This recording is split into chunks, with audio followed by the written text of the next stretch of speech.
தலைவா உங்க போட்டோ வீட்டு ஃபுல்லா வச்சிருக்கேன் தலைவா. பார்த்தா வார்த்தையே வரல தலைவா. ஏதோ மூணாவது மனுஷன் மாரி வந்து நிக்கிறீங்க தலைவா. சான்ஸே இல்ல தலைவா. நீங்க கையை கொடுத்து கட்டி பிடிக்கணும் தலைவா. உங்க காலில் விழணும் தலைவா. நான்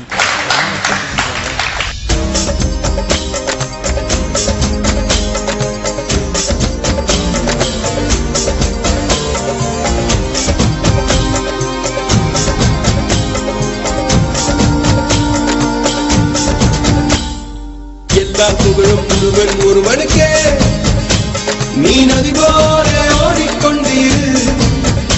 எந்த பேர் வைக்கும் வெற்றிகள் பேர் வைக்குமே, உன்னை உள்ளத்தில் பூர் வைக்குமே.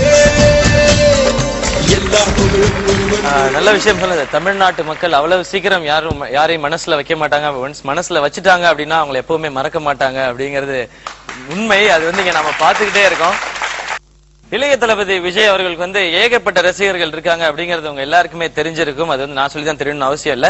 பட் அவருக்கு அதி தீவிரமான ரசிகர்கள், அதே மாதிரி அதி தீவிரமான ரசிகர்களும் இருக்காங்க அப்படிங்கிறதுக்கு இங்க ஒரு சின்ன எக்ஸாம்பிள் இப்ப நீங்க பார்க்க போறீங்க சார். இங்க ஒரு பொண்ணு தனக்கு காலில் அடிபட்டாலும் கூட எனக்கு பிரச்சனை இல்லை, பட் நான் இளைய தளபதி விஜய் அவர்களை பார்க்கணும் அப்படிங்கிறதுக்காக உங்களை பாக்குறதுக்காகவே இங்க வெயிட் பண்ணிட்டு இருக்காங்க.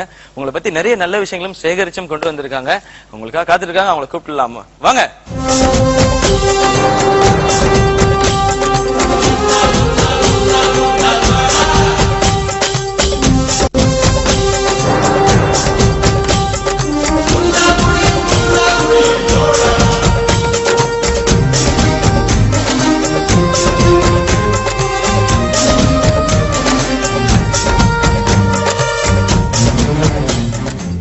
சொல்லுங்க, எப்படி இருக்கு இந்த தருணம்? இதுக்காக தான் நீங்க ரொம்ப நேரமா காத்திருந்தீங்க.